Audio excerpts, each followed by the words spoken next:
And I was always embarrassed because the other neighbors, they always had nice green lawns. So I promised myself when I was a kid there, when I got my house, I was going to have a good lawn. Good goal to shoot for. Well, small task, but hey, Yep. let's go for it. So what did I do when I finally got my house? Well, I didn't have the knowledge of how to make my lawn as good as the other people, so I had to buy a series of books. And each one of these books had about 90 to 95% of the same information. But the 5 to 10% that was unique was the most valuable information in that book.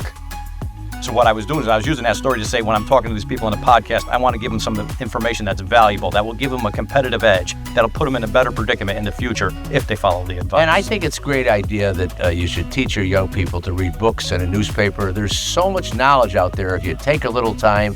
And, the hot setup is podcasts here. I don't have a regular radio job now because of the ups and downs of commercial radio. So we're podcasting, and it's fun. Thanks, Jeff.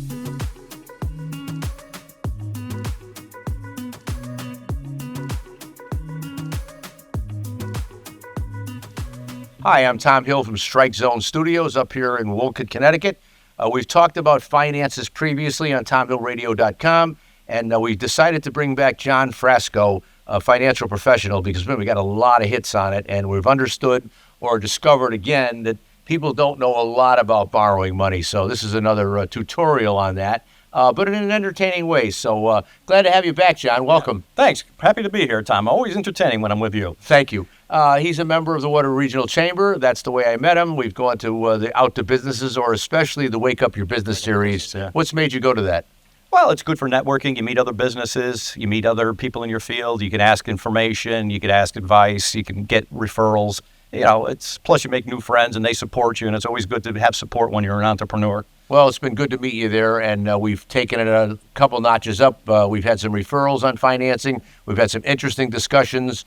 You've come to some of our coffee meetings, etc. So I'm just coming back from Guilford. I went to the New Haven Middlesex Board of Realtors for a financing session on the Connecticut Green Bank, which is a government-sponsored state agency that's trying to enhance buildings that have trouble with, they're worn out, they need new HVAC, they're trying to encourage solar and all types of rehab to make buildings' life go longer, and to coordinate with banks and with folks that maybe don't have the greatest credit, but the buildings are worth fixing, so they find a way to help them. What were you working on this week that the audience might like? Actually, I had something rather unique. I had a client call me in that wanted a security-based loan. You don't really see too many of these. I hadn't seen them. Yeah, basically what it is you can borrow against your securities.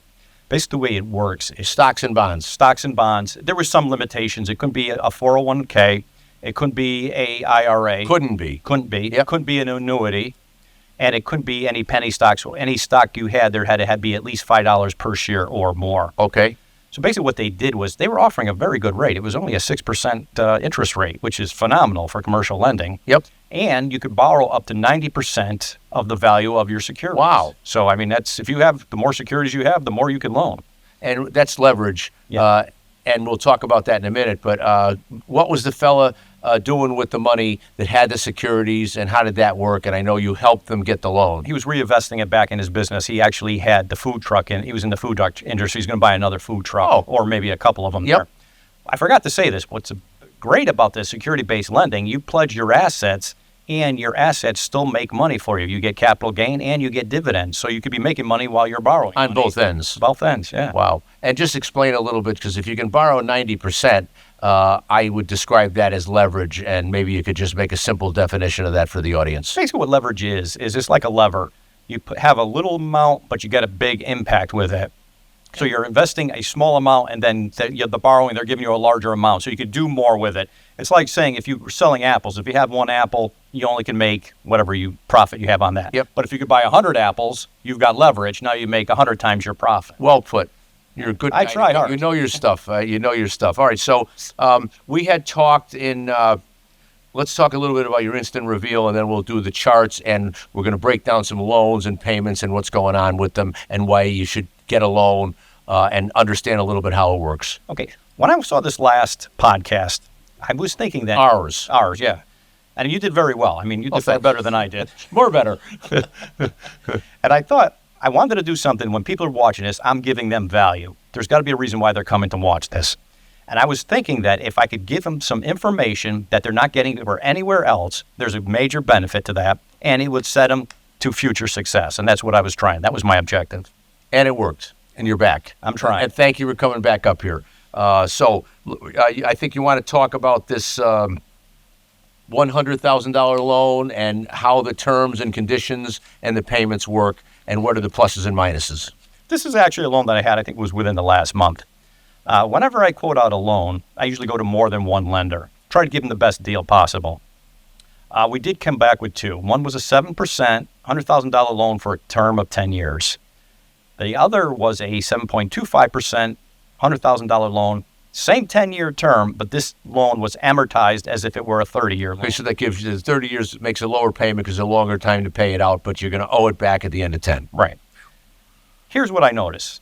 When anyone evaluates a loan, the only thing they look at The borrower only looks at the interest rate. If I showed this 7% and 7.25%, 100 out of 100 people would say, I want the 7% loan. I think they're making a mistake. Here's why. Now, I know everybody thinks, well, the percentage is how much you have to pay back to get the money. That is true. But I think as a business, you should be looking at the monthly payment, because the lower the monthly payment, the more solvent you'll be, the less trouble you'll get into the future, and the more money you can make. It's easier to make the payment. Very much so. So here, I got this 7% loan for $100,000, 10 years. Your monthly payment is $1,161 per month. You're going to pay that every month. Let's take a look at the 7.25, 100,000, 10 years, amortized over 30. Your payment is only $682 per month. Big difference, way less. Way less. Savings there. $479 per month, which equates to $5,748 per year. And then you move to the term, you save $57,480. You could have bought a Tesla. Exactly. So instead of giving that money back to that loan, you still have that money. You could use that money for some benefit. Like Warren Buffett said, the best way to make money is while you're sleeping. You want your money working for you.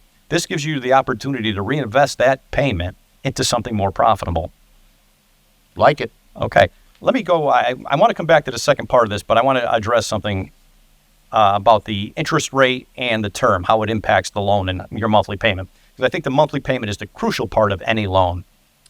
We're going to take the same loan, $100,000 for 10 years. I've got a series of different interest rates. I got 7%, 8%, 9%, and 10%. And I think Jeff may, depending on how big his tip is, he may be able to put these on the screen at some point. Go ahead. We'll give him a little more tip and a cup of coffee. Yeah, no guarantee. Well, maybe a half a cup then. All right, so we're going to talk about the 4 degrees of loan from 7% to 10% on this $100,000 loan. Yeah, everything else is consistent, the term and the amount. So let's see what impact this percentage has on the loan. As we said, 7% is $1,161. If we go to 8% with the same loan, it's only $1,213, a difference of $52 a month. Really not a lot. Let's go look at the difference between 8 and 9%. A 9% loan is only $1,266. The difference between an 8 and 9% loan is only $53. One more dollar than the difference between a 7 and 8%. Yep. We're not talking about a lot of money here. Let's go to 10% just to keep things consistent. $1,321 monthly payment, $55 more than the 9% of the same loan. It's really not significant. Now, people are going to say to me, well, it's the total interest we're concerned with. All right, let's look at the total interest. On that 7% loan, you're going to be paying $39,330 interest total. Over the term, over the 10 years. Let's look at the 8%. You're going to be paying $45,593. Okay? Yep. For a 9%, it's going to be $52,010, and for a 10%, it's $58,580. Let's look at the delta after 10 years. If we take the delta between the $45,000 and the $39,000, it's only $6,263. That's the difference over 10 years between 7 and 8%. Let's break it down to a yearly value. It's only $626. We're not talking a lot of money. So people that think they're saving a lot because they got a lower interest rate, it's really not that significant. No, and also the risk involved is how much interest you pay. And we're explaining to you the cost of borrowing money. And the other side of this is, what are you doing with the money? And is there going to be a reward to you because you had borrowed money to do what you needed to do because you didn't have the money? Right. What I'm trying to do is keep you liquid as possible. And I think having a lower payment is beneficial to being solvent. Well, too many people want to pay the loan off quickly. They're hurting their debt-to-income ratio, and it makes it more difficult for them. Lower payment, I think, is always better. Well, and also, I think that people don't really understand the borrowing situation. And I think this is where your consulting service, where you could come in and explain a loan to people, you could come in and look at their books, how they run their business. You can be like a guest controller of somebody's company to keep them on the right track and not overborrow or underborrow. I think a lot of people have a perception, but the perception may not be reality. I think you got to look at the numbers. The numbers don't lie, and that's why I'm breaking it down into numbers. And you do a good job at it. I try hard. Let's look at term. We know that the impact of the interest rate really doesn't have a significant impact on your monthly payment, minuscule at best. Let's take the same loan, $100,000, 10 years. 10-year, the monthly payment is going to be $1,161. We already said that. If we take it out to 15 years, same percentage, the payment will be $899, a difference of $262. That's $262 you could put to good use. And without question. If you look at that on a per year basis, you're saving $3,144 per year on this, just by extending the term 5 years. If we go to a 20-year term, the payment is only $775. A difference between 15 and 20 is $124 a month. As you notice, if you look, the delta between these 5 years is decreasing as we go to longer terms. Exactly. Longer time to pay. Right, but the delta shrinks every 5 years there. So the other thing, too, I missed, I referred you a friend of mine who's an expert in QuickBooks, and he's a professional bookkeeper. And he was saying that a lot of people don't keep their books good, and they don't take a look at every section of their financing and their business to see where they can make more money, streamline, etc. And if you're out borrowing money to all that, all the more reason that you said something when we talked about this previously about keeping everything in balance and knowing where you are. Basically, financial analysis, one of the main strategies, balance your income with your expenses, because if you can do that, you're always solvent. You always want your income slightly higher. But what I see with a lot of businesses, they'll have their expenses come in all at once and it drains their account. Now you're almost, bankrupt. Now you got to generate your income. Income usually comes in slower. This is why balancing income and expenses is important. Yeah, you got to control your expenses. And last time we had this podcast, and thank you for everyone who talked to us about it, et cetera. We talked a lot about the problems of borrowing and people not running their businesses right, and they had to borrow extra, and it caught up with them. Today, we're trying to talk about the positive side of borrowing money and how you can help people. And by the way, we never mind a free meeting to find out what your situation is and to give you a proposal. So we don't charge for that. It's a free meeting. I'm Tom Hill, the commercial real estate broker, 203-755-4455. Easily remembered at 755-HILL. And John Frasco, go ahead. John Frasco, Fidelity Finance Solutions, 203-707-47. And again, no charge to chat with us. And if you want to send us an email, I am sales@tomhill.com. And John? John F. at FidelityFinanceSolutions.com. Okay, free service today at StrikeZoneStudios.com. I don't know if that .com works yet, Jeff. Did I make a mistake? Okay, so let's continue with where you are. I want to go to my next chart. Tom, you never make mistakes. Thank you. I just want to try another misconception that a lot of people have. A lot of people think that if you get a loan for 7%, in order to be profitable, you only need 8% because it's 1% higher. This is actually a misconception. If you really want to cover your expense of the loan, your return on an investment, I come up with a simple calculation, quick and easy. Not perfect, but it puts you in the ballpark. Basically what it is your interest rate plus 7 will determine your return on investment. Let's talk for an example. If your interest rate that you're getting on a loan is 7%, add 7 to that, your rate of return on your investment must be 14%. Got it. Let's put this to numbers so we can see it. If you look at this last chart here, $100,000 loan, it's 7%, $100,000 for a 10-year term.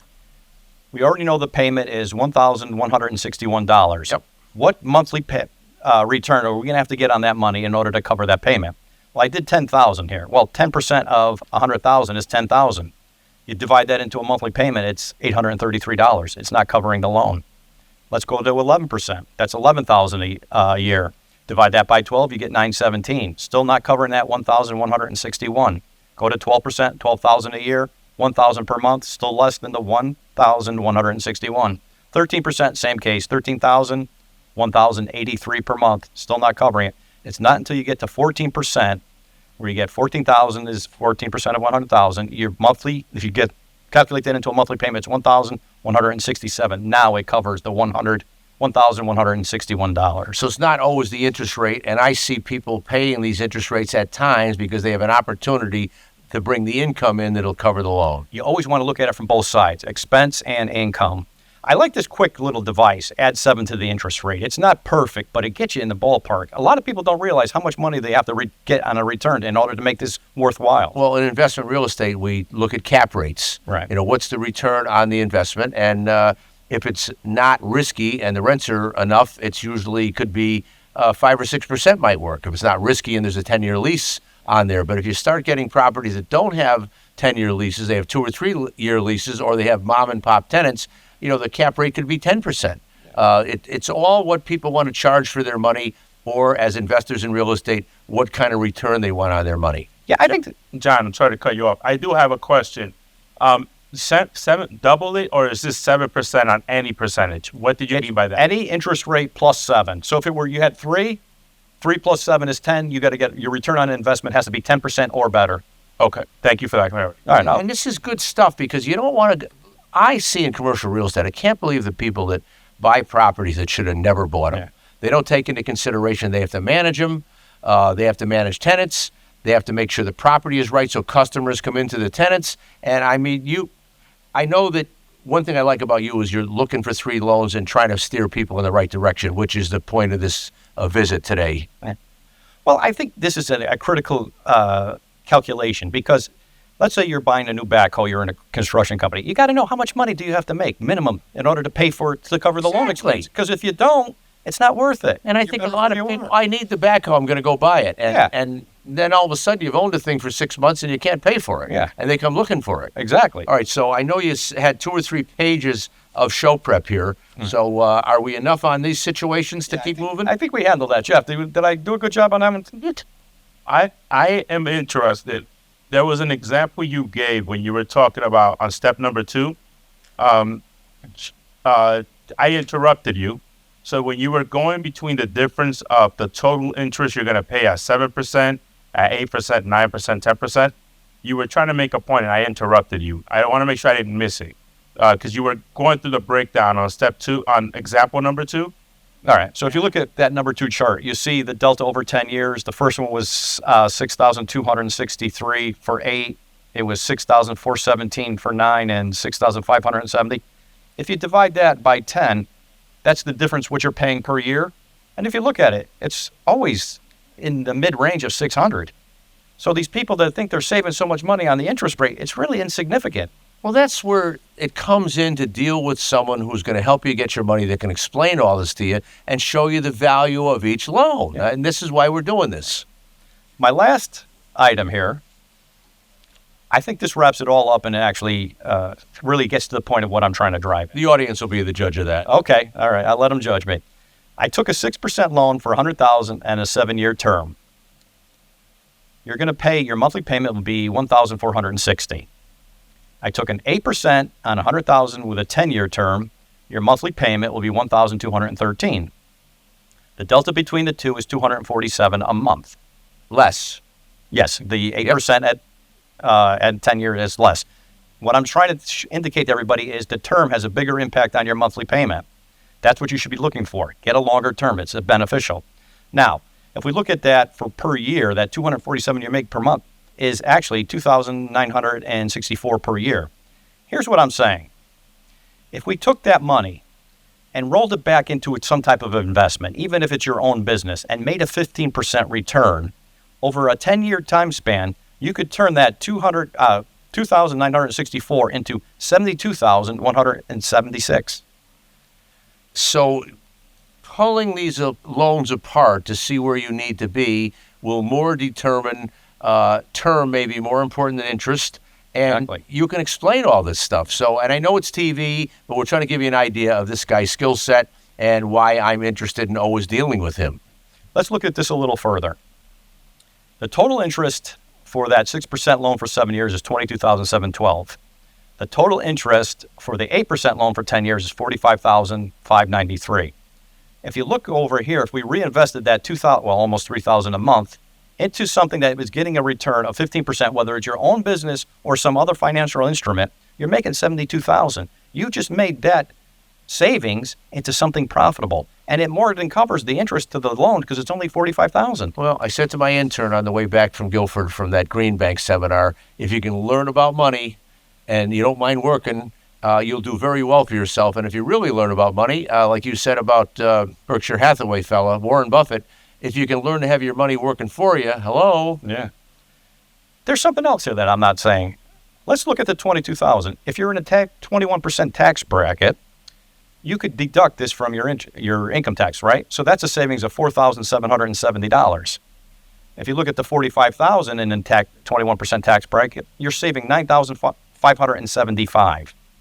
See, and that's where your accountant comes in, but you have to wait till tax time to understand this, whereas if somebody wanted to have you as a financial consultant to look at their books now and then and talk about what their loans are, it certainly could help you. And also, I forgot if we mentioned my friend who's the bookkeeper and certified by, he's your colleague now too, certified by QuickBooks.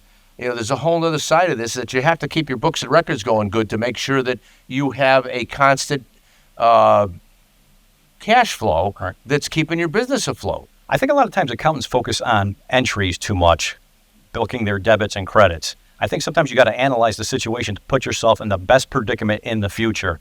I've seen a lot of people when they get a loan, they're not thinking what's going to happen 5 or 10 years down the road. They're thinking, this is the predicament I'm in now. How do I just get out of this predicament? I think by using a little of this strategy, long term, you're far better off. If you have cash flows that you can determine are going to come in, and you have an idea of what your business is doing and what the revenues are as well. Yeah, if you keep your debt ratio as low as possible, you're always going to be positive. That's true. It's a benefit. I mean, an accountant looks and says, this goes here, this goes there, but they're not analyzing it and thinking, where's the best strategy? Maybe not all of them, but I mean, right. Some are business advisors, but we're talking more of you being a business and a financial advisor here and helping people get a loan they can live with that should be satisfactory to them. Put them in a better position in the future. A lot of people just roll their loans over, get one, get another one. I think you should look for some type of benefit. If you get a loan today, it should put you in some better predicament in the future for your financial status. Or why get it? Why get it? Because you're going in the wrong direction. And what about the saying that if you can last in business 5 years, you've made it? That's general, but I've seen, look at Bridgeport Machine. They went under after how many years? I mean, you're better off, but it's not a full total idea that if you made 5, you're going to make it forever. So financial oversight of your business in every angle is an ongoing chore. Exactly. You always got to watch it. Or opportunity. It's an opportunity. Yeah, definitely an opportunity. Yeah, because you want to stay in business.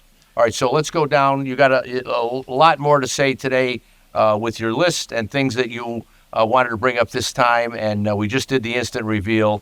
Did you do the grass story, or did we? We skipped over that one. That grass story got mowed out. All right, so where do you want to go from here? That was a good story. All right, here we go. You want to do the grass? That was a great example. Go ahead. You want to hear the grass? Yeah, mow it up. Mow it up? All right. Growing up, I used the grass story because where value is. We had the worst lawn in the neighborhood. We had more weeds, crabgrass, dandelions, bare spots. We had everything but grass. And I was always embarrassed because the other neighbors, they always had nice green lawns. So I promised myself when I was a kid there, when I got my house, I was going to have a good lawn. Good goal to shoot for. Small task, but hey, let's go for it. So what did I do when I finally got my house? Well, I didn't have the knowledge of how to make my lawn as good as the other people, so I had to buy a series of books. And each one of these books had about 90 to 95% of the same information. But the 5 to 10% that was unique was the most valuable information in that book.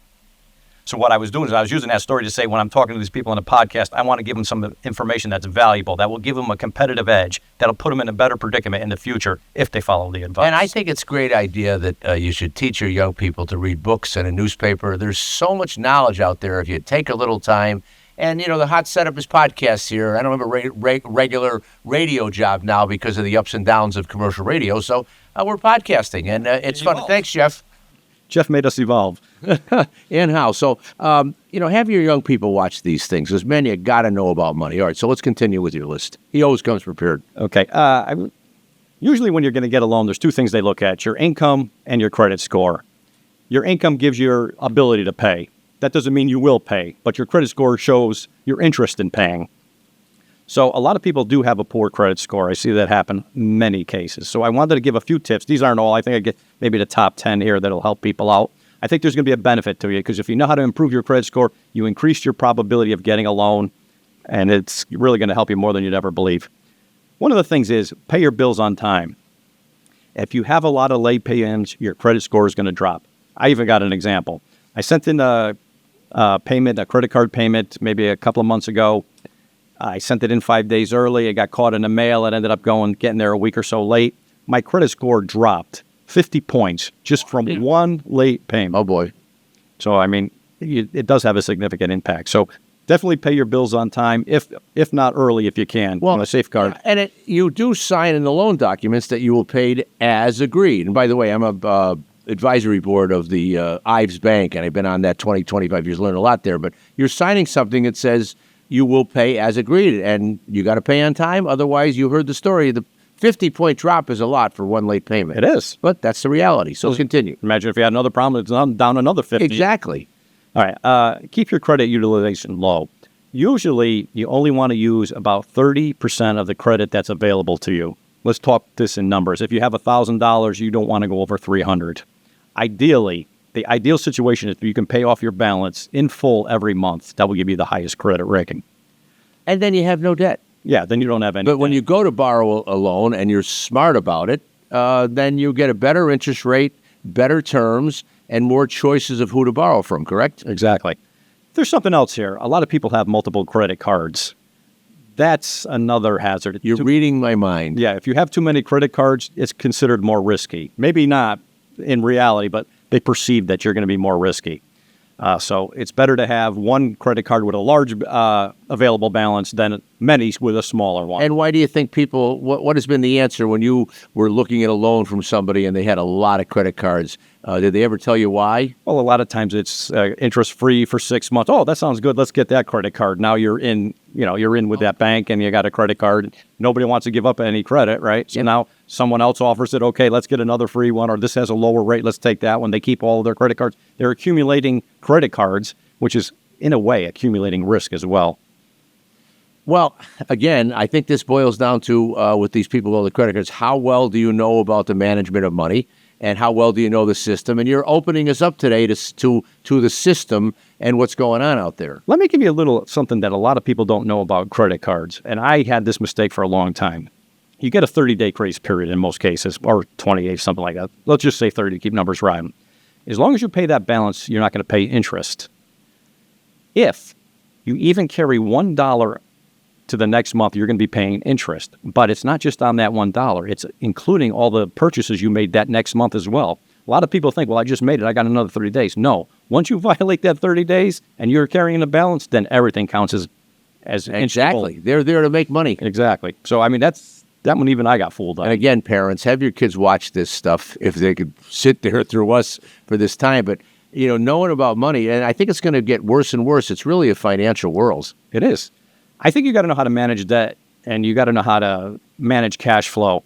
I also think, although it's not told, people should know a little more about investing. This guy that I told you about, he's getting a security-based loan. He's got a very favorable status on that. He's got a good loan, good rate, and he's making money while he's getting the loan. That's the best way to go. How sweet is that? All right. Here's something else I wanted to discuss. Check your credit report. There are errors. A lot of times it's not accurate information, and some of this bad information could really hurt you. Happened to me, too. They had a bank. I was applying for a loan. I think it was when I was getting a mortgage. They said, did you get a car repossessed through some bank? I don't want to mention the bank. And I said, no, I never got a car loan from them. I've never had a loan from them. I've never had an account for them. As a matter of fact, I never even walked in that bank or talked to anyone within the bank. So very detailed. Never happened. So then they went and checked, and they found out, it was an error. I strongly suggest that everybody In the last podcast, I said, go on to Experian, get your free credit card, look through it, and see if there are any errors. It does happen from time to time. Get them corrected as fast as possible, or definitely get them corrected before you're applying for a loan. Now, there's a few other things you can do. If you get identity theft protection, like Aura, Lifeguard, or things like that, they'll give you a credit report. Is LifeLock one? Yes, LifeLock. What did I say? Lifeguard. Lifeguard. I was thinking about the beach. Help, I'm drowning. Send the lifeguard. They will give you a free credit report, and it's part of their identity. They're also checking to see if there's fraudulent charges on your credit card, so that's a good thing to have. I would say so, yes, because there's a lot of fraudsters out there. I think I saw a story in the Waterbury paper, repam.com this morning, that they caught this drug dealer with 38 bags of heroin, a fancy gun, a lot of pills, a lot of marijuana, and 38 or 50 stolen credit cards. Yeah. Hello? Yeah. There's credit card theft is big. I rented a car once. I got into an accident. I rented a car with a credit card. By the time I got home, they were calling me saying there was a fraudulent charge against the credit card. They were calling me to verify if I made it or not. I mean, that was 10, 15 minutes. They didn't waste time at all. No, they started spending them up like crazy. All right, let's continue. Let's see. Tom Hill, commercial real estate broker, commercial broker, 40 years. And also John Frasco, Fidelity, a great lender and consultant. Yes. Another thing, if you do have bad credit, if you want to get it reestablished, one thing you could do is get a secured credit card. Basically, all it is you're going to put a balance on it, maybe $500 to $1,000, and then when you pay, when you could use it until the $5. So you're buying your own credit. You're buying your credit. It's a good way to establish credit, especially if it's bad. And, you know, when we went to the SIOR convention or conference in Nashville a few years ago, Society of Industrial and Office Realtors, nobody in this giant food mall would take anything but credit cards. Exactly. They did not take cash. Now today, I think the only places that take cash are grocery stores and package stores. Yeah. I'm noticing that too. Everywhere you go, everybody's using their debit or credit card. It's phenomenal. Money's almost out of the system. All right, another thing that you could do is... just quickly say, I like using cash. It's way simpler and no bookkeeping. Well, you know what? I do like putting it on the card, though. It's up to you. You don't have to carry as much, you know? Well, you're a financial guy. Slip the card in there, it takes care of it. Yeah, that's like you're not spending any money. Yeah, well, that's the dangerous part of it. You don't realize. That is the dangerous part. All right, I'm sorry I interrupted you. Another thing, if you have bad credit and you're looking to improve your credit, you can get an authorized user. Basically, what it is you go onto someone else's card as an authorized user. Dangerous. It is. That's like co-signing a car loan. It's dangerous. Exactly like that. Pick your friends carefully on that. Exactly. I did it with my son. I put him on my card. He was an authorized user, and he was using it. And is he going to his own card by now?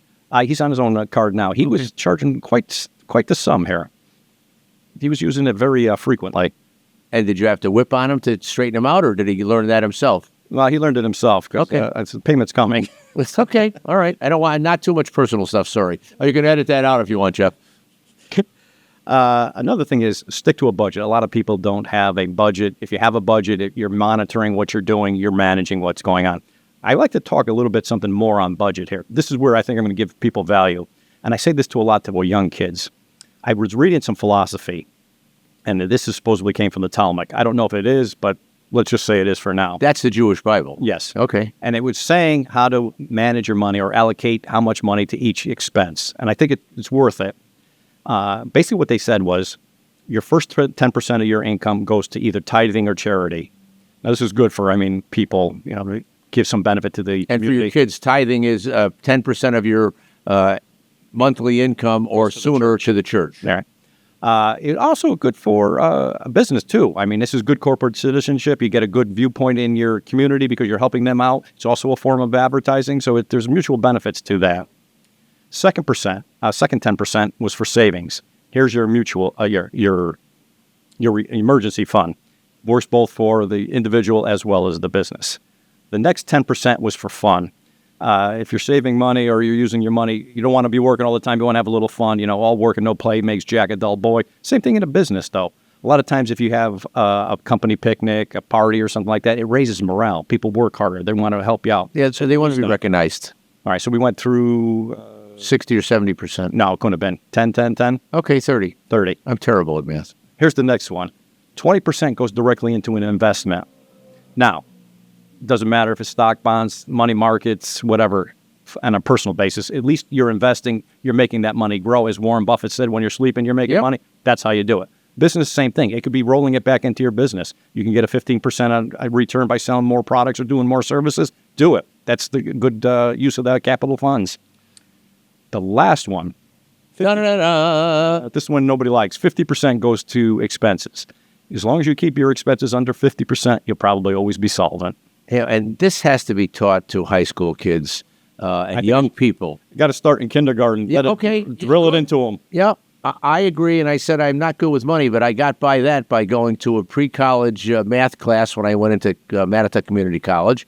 And then I took all my CCIM courses, Certified Commercial Investment Member, and learned how to use the EP12C calculator. And I've never stopped, using that calculator and making up for that I wasn't good at math by using a tool and learning some skills. And that's the little safety valve or safety backup for me. One thing I like to find, use some type of short device that you could use, calculate real quick, like with that interest rate, how much return, your interest rate plus 7 will give you your rate of return. I like things like that because it's easy to calculate. It gives you a fast number. Yeah, because sometimes you want to just give, like people ask me, will I come and tell them what their property's worth? I can usually give a range because I've been in it so long. And I can figure out what the investment value of it might be. But if they want a bigger report, then I can do a broker's opinion of value and find comps. Or if you really want a appraiser who just does values, I can send you to Ralph Biondi or Ron DiOrio or many others that are in that business. Real estate has a lot of different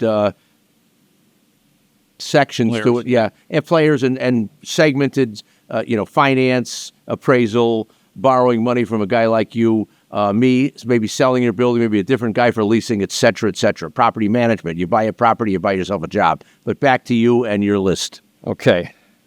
I wanted to go over a couple of mistakes. There's many more. If anybody wants this, they can email me at johnf@Fidelity Finance Solutions. I'll give them all to you. I'm just naming a few here. Yes. Time is short, and I don't want to be too boring. This is some of the mistakes that you can avoid to get a business loan. Not knowing your credit score.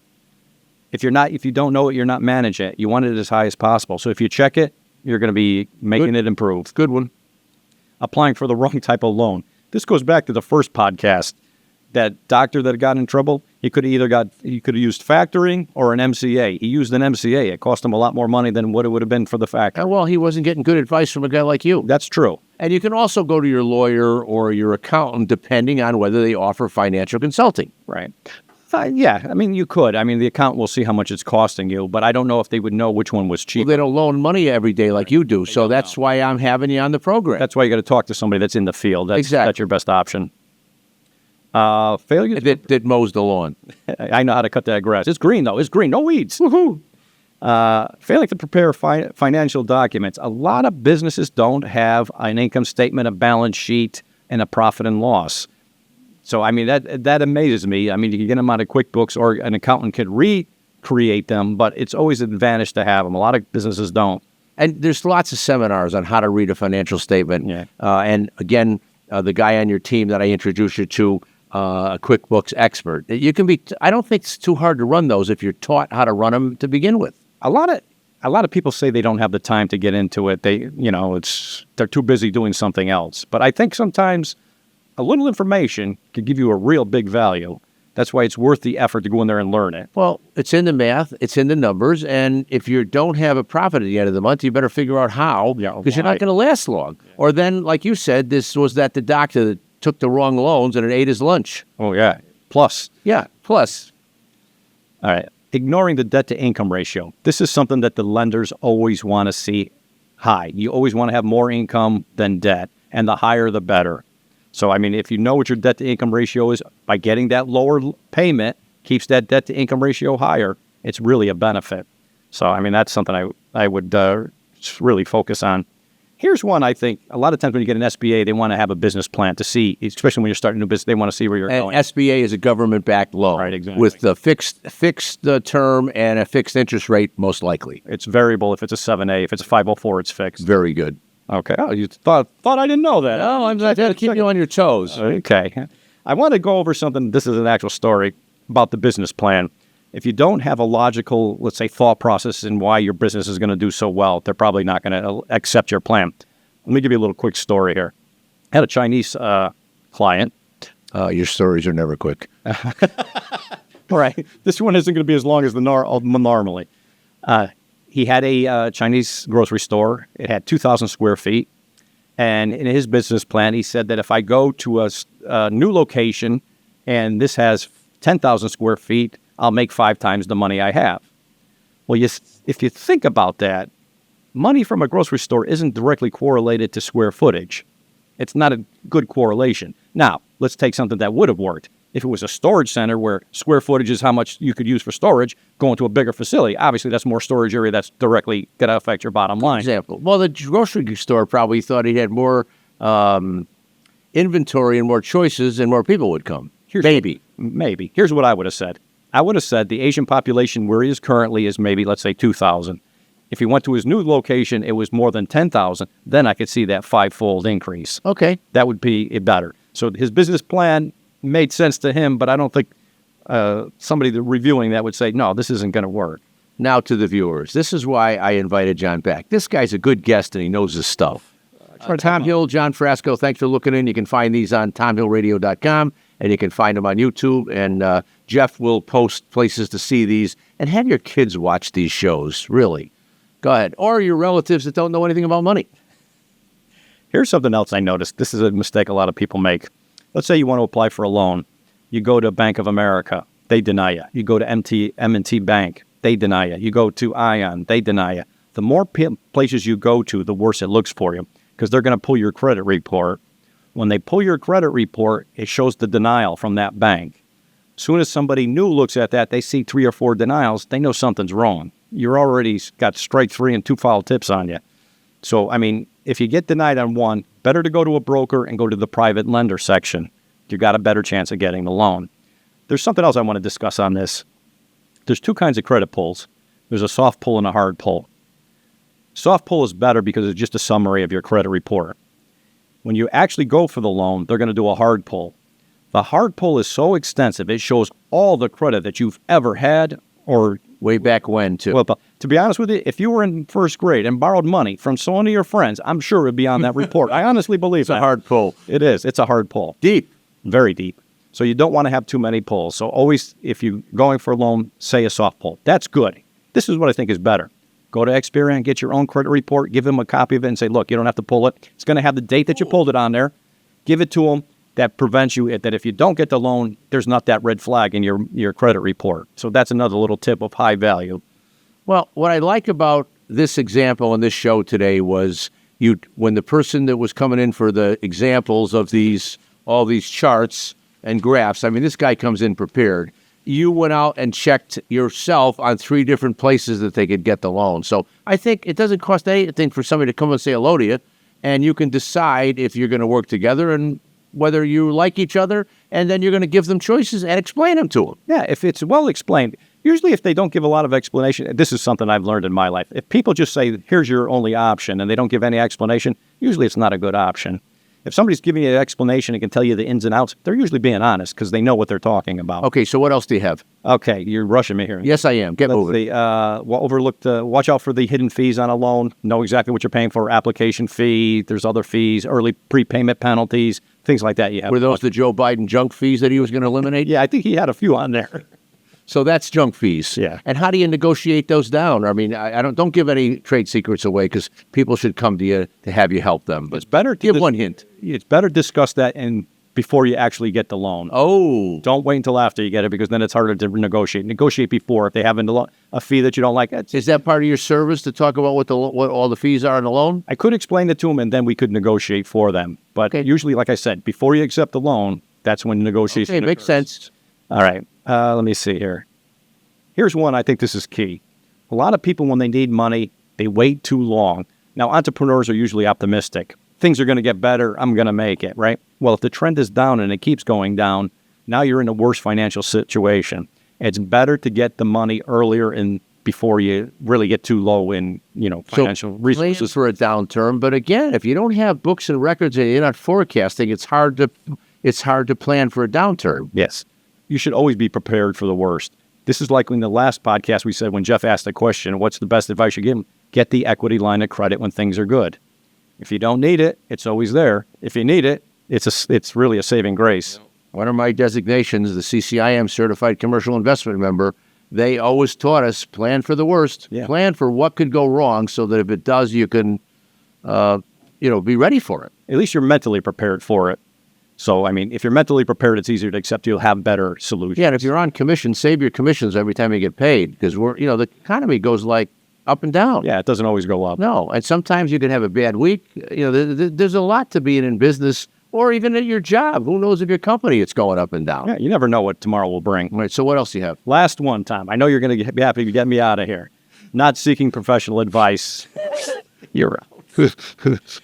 Get somebody who's in the field that knows what they're talking about. They'll probably give you the best advice that you'll ever get. And it's definitely worth it, even if you have to pay them for it. It's a small price to pay. I always say, a good lawyer, as I deal with a lot of commercial real estate lawyers every day, and I always say a good lawyer doesn't cost you money. They save you money or they keep you out of trouble. Yeah, saving money is making money. Yeah, exactly, because you didn't spend it out. But, you have to, I give, when people ask me for a land use, or I always tell people in my business, get a lawyer that practices commercial or industrial real estate every day in the field that you're buying in or whatever. And the board tells us to give 3 names. So, because, and I say to them, is the lawyer got time for you? How much does he charge? Does he know do you like him? And I'm sure that, you could give some of those little cautionary tips now that I gave. John Frasco, it's all yours. Yeah, I can always, if you ever want information on a loan, feel free to call me, 203-707-4799. Say it over again slowly. Slowly, I'm talking too fast. Well, you're rushing me. I want to get out of here. 203-707-4791. If you want any information on loans or the strategy I'm getting a loan, feel free to contact me. If they want to look you up, do you have a webpage? Yeah, www.fidelityfinancesolutions.com. You can check me out on Facebook. You can check me out on LinkedIn as well. Okay, ditto, go ahead. I was going to say, I was thinking Unigraph. That's not what it is. Instagram. Oh, yes. As well. You've just slaughtered their name. Yes, I did. You got me nervous. I'm trying to get them out of here. Sorry about that. Where am I? Oh, tomhill.com is my website. Phone number's 203-755-HILL. I'm also on LinkedIn, Twitter, Instacart. Instagram. Etc. And no obligation to talk to us. We love questions. Happy to hear from you. We're here at the Strike Zone Studios every Thursday, and you can find a whole bunch of our podcasts at tomhillradio.com as well as YouTube. Thanks, Jeff. Bye, everybody. Thanks, Jeff. Have a good day.